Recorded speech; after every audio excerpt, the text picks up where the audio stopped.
Comment yo di en anglais? M'pa reme ça. I don't like that. I don't like that. I don't like that. I don't like that. Comment yo di en anglais? Pa trete m kon sa. Don't treat me like that. Don't treat me like that.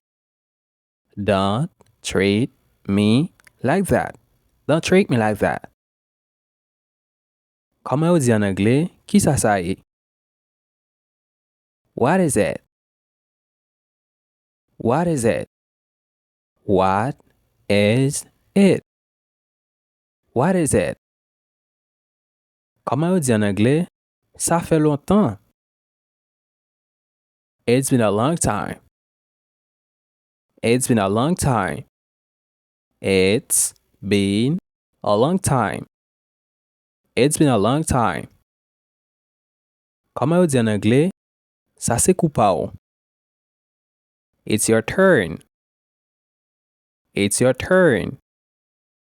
It's your turn. It's your turn. Comment yo di en anglais? Ki kote ou pral la? Where are you going? Where are you going?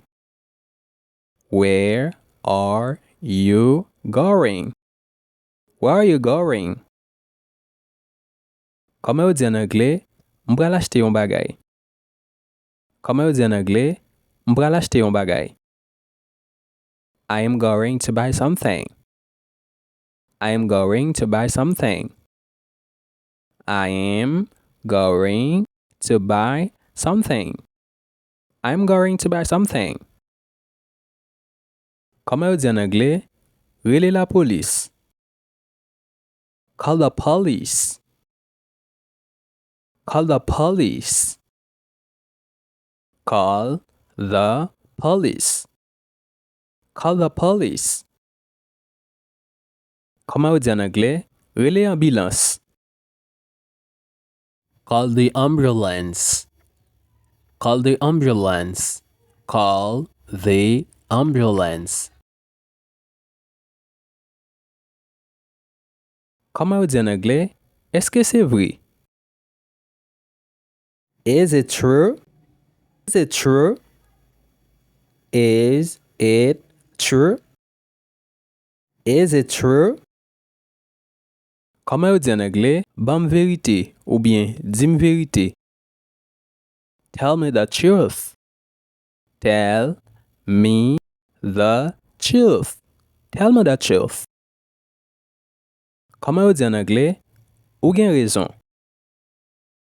You are right. You are right. You are right. You are right. Comment yo di en anglais? Ou gen tort.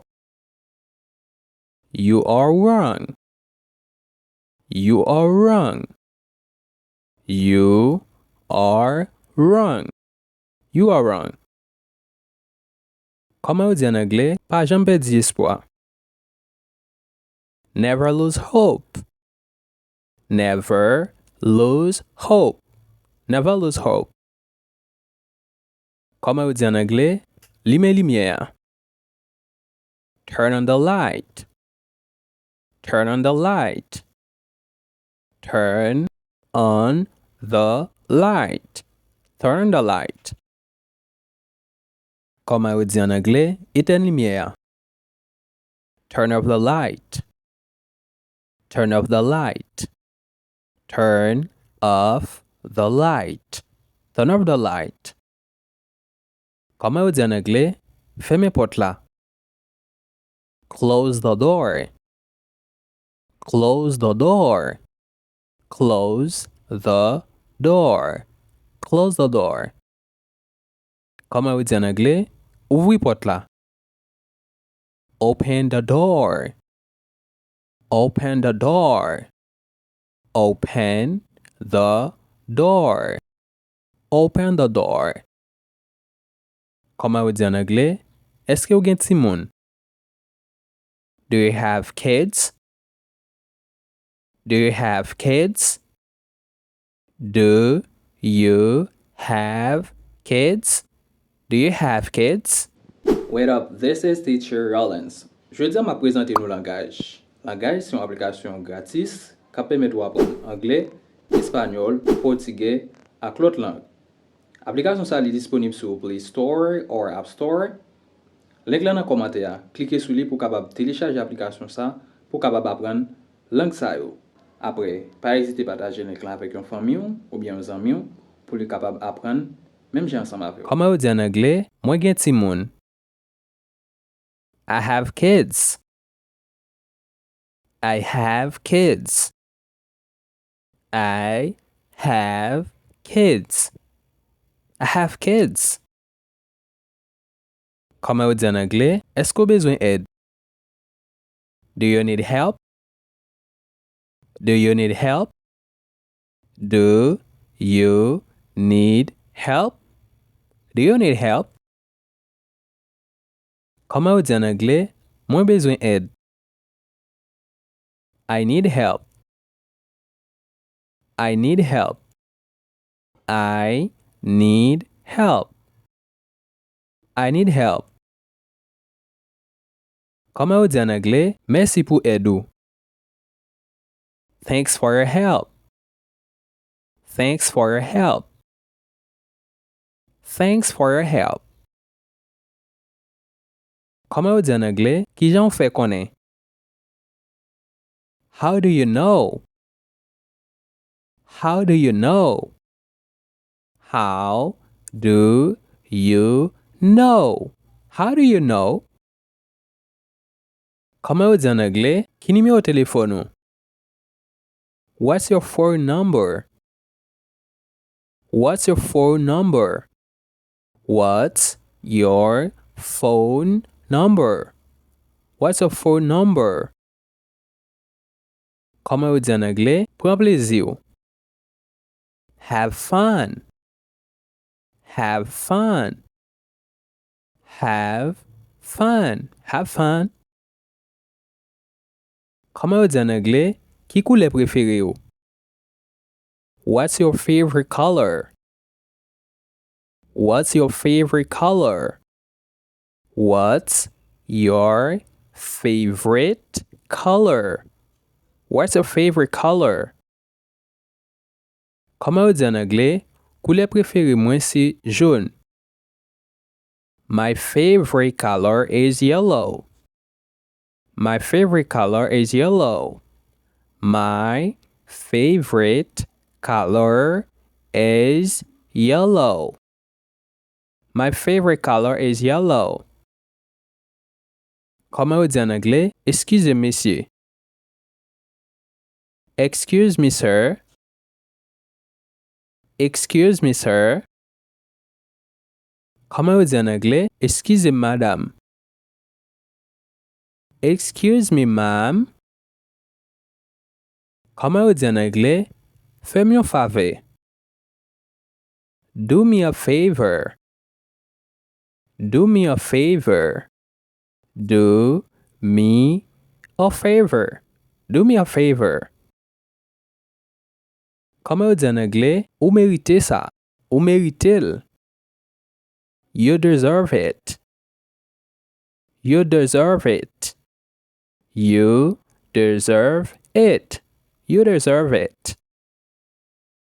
Comment on dit en anglais? Moi perdi bouche moi.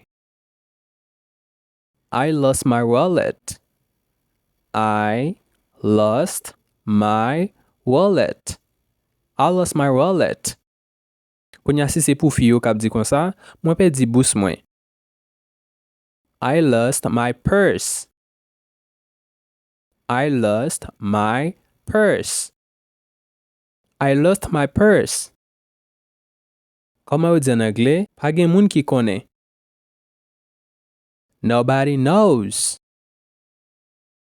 Nobody knows. Comment on dit en anglais? Li trop cher. It's too expensive. It's too expensive. It's too expensive.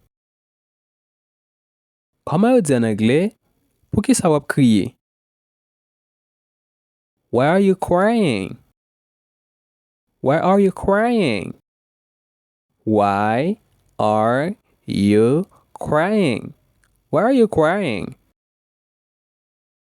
Comment on dit en anglais? Est-ce qu'elle est loin?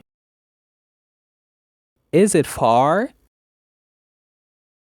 Is it far? Is it far? Comment on dit en anglais? C'est pas loin. Ou bien, li pas loin. It's not far. It's not far. It's not far. It's not far. Comment on dit en anglais? Kote malet mwen. Where is my suitcase? Where is my suitcase? Where is my suitcase? Where is my suitcase? Comment on dit en anglais? Ça c'est premier visite mwen. This is my first visit. This is my first visit. This is my first visit. This is my first visit. Comment on dit en anglais? Continue à aller droite. Keep going straight. Keep going straight. Keep going straight. Keep going straight. Comment on dit en anglais? Virer à droite. Turn right. Turn right. Comment on dit en anglais? Virer à gauche. Turn left. Turn left. Turn left.